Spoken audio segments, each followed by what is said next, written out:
Welcome to Tvakahar videos. Today's video is a precursor to a series of videos on all Tvakahar soap variants. In this video, we look into skincare additives. This slide shows contents of Tvakahar soaps. We have dealt with soap and oil. Today we discuss about skincare additives, which are added as much as 13% into our soaps, probably highest quantity than any other soaps. We will move and deal with each term, skin care additives.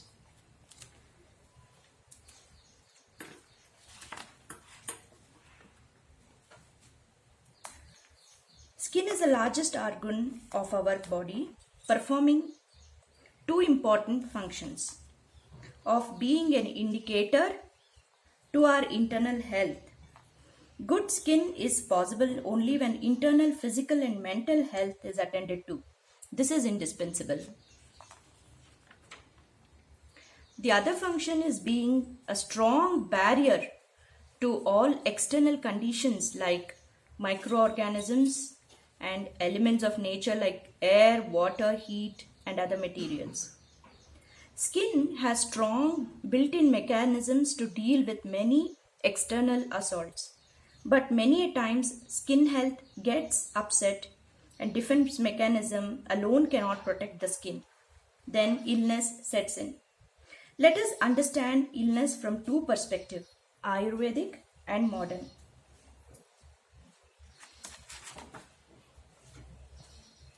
In modern perspective, following are causes or symptoms of skin illness. Toxins like air pollutants, etc. They settle on the skin and get absorbed into the skin surface, causing damage. Oxidation. This is the process of release of active charged particles from inside as well as from outside substances on the skin. These active species knock out cells like a chain reaction leading to skin damage. UV radiation. Sunlight also has UV rays. When these rays are exposed to skin for durations beyond the threshold, skin suffers.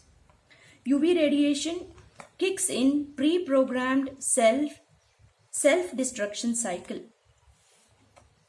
Now, microbial infection. Microbe growth on skin may increase beyond skin's capacity to defend, causing infections. Wounds and injuries are very common and known to everyone by experience. Inflammation. This term is heard very often. This is actually nothing but the sign of the skin defense mechanism doing its job against all these causes. Just like fever, which is actually the sign of the body fighting the illness. This is the Ayurvedic perspective of skin health.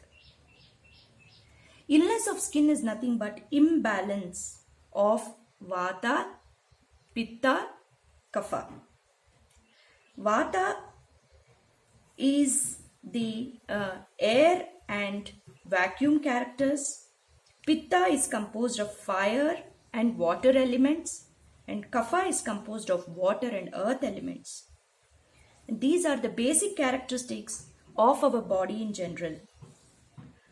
Now, skin has Vyana Vata, which actually regulates the movements of skin pores, opening and closure of skin pores. Brajaka Pitta is responsible for radiance and pigmentation of the skin, and it also helps in digestion and absorption of materials from the skin. Shleshaka Kapha ensures the presence of lubricating materials on the skin, giving rise to softness of the skin. Caring for skin deals with helping skin fight the imbalances and external assaults. To do this, it is well established that topical treatment of skin with proper ingredients will definitely show results. It is also established through scientific trials and through traditional and direct experience over many years. Presence of skincare ingredients in oily and alkaline environment, as in a soap, will enhance the absorption of materials into skin. Now, coming to proper identification of skincare ingredients,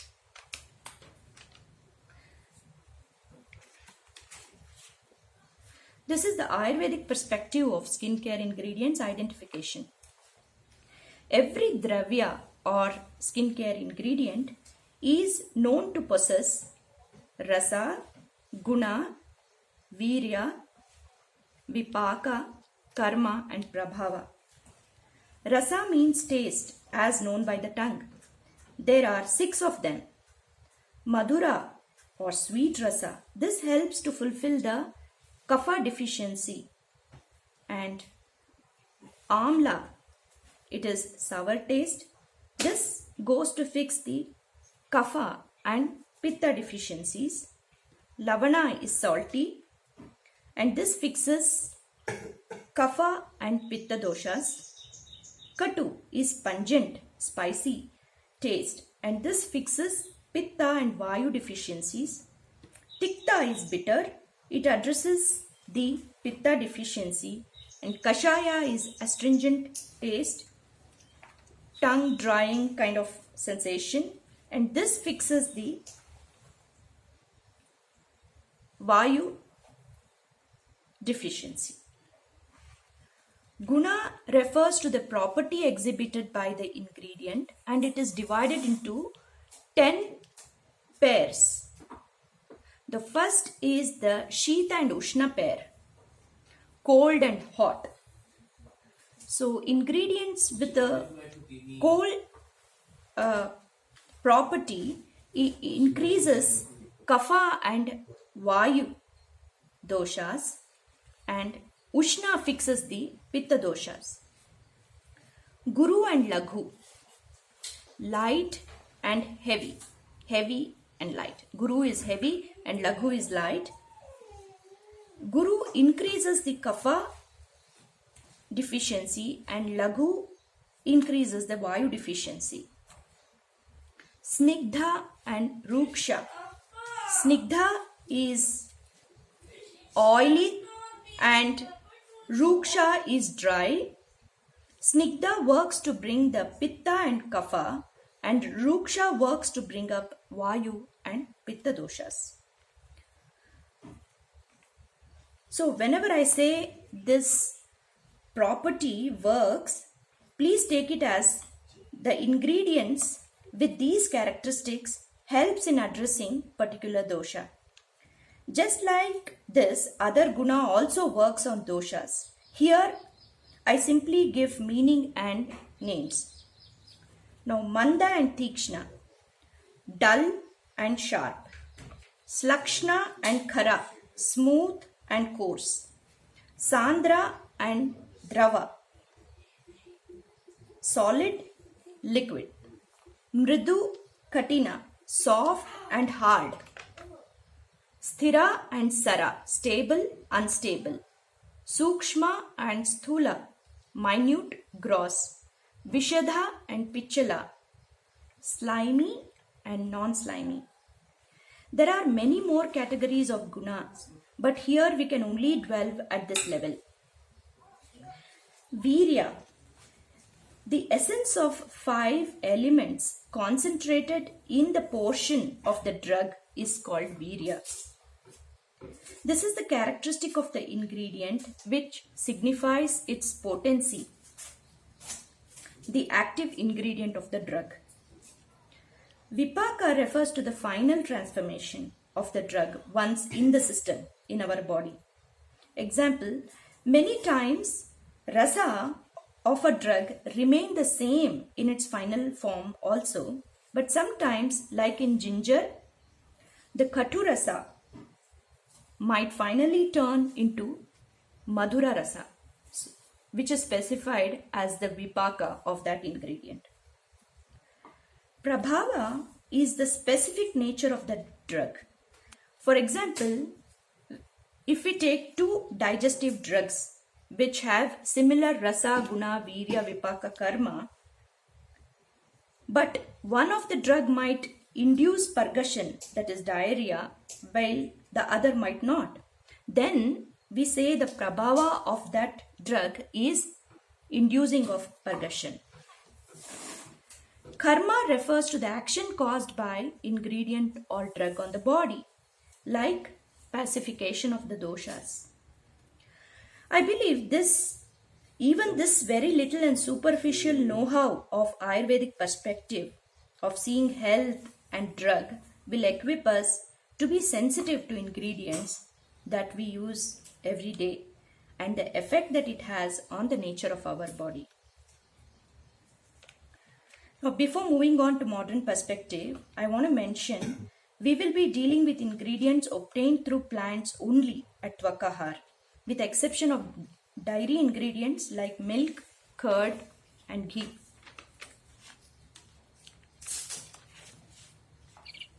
According to the modern perspective, this science is called phytochemistry, the study of chemistry of plants and plant products.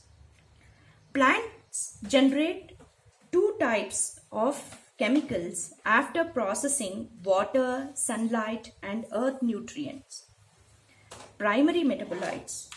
These chemicals help plant carry on its normal growth and maintenance and reproduction.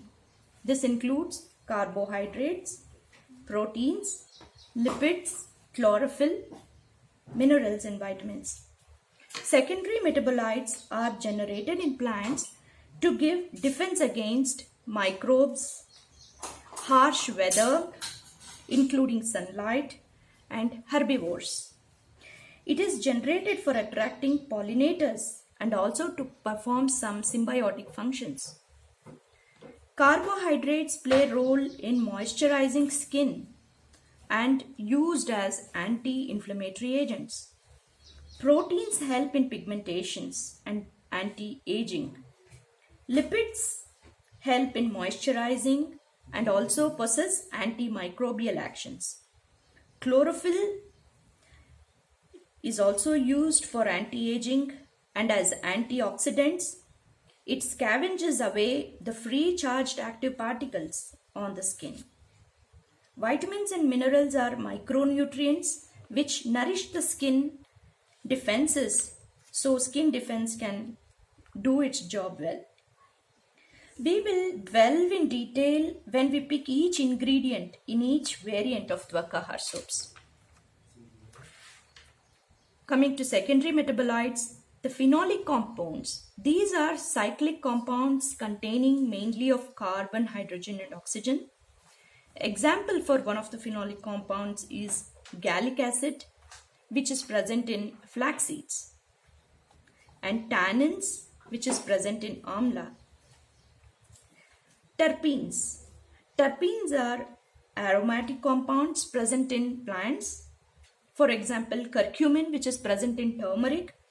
It works towards anti-inflammatory action, antiseptic, and astringent actions. Nitrogen compounds like alkaloids. There are many of them. Quinine is a commonly known anti-malarial drug. It belongs to this category. Pain relief in wounds. We use many alkaloids for that. There is this others category which can include carotenoids, saponins, etc.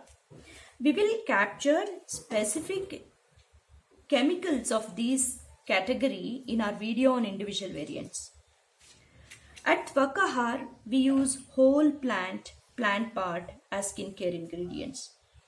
We do not go for isolated, natural or synthetic chemicals as skincare ingredients. We do this because we believe nature is the best chemist. Thank you.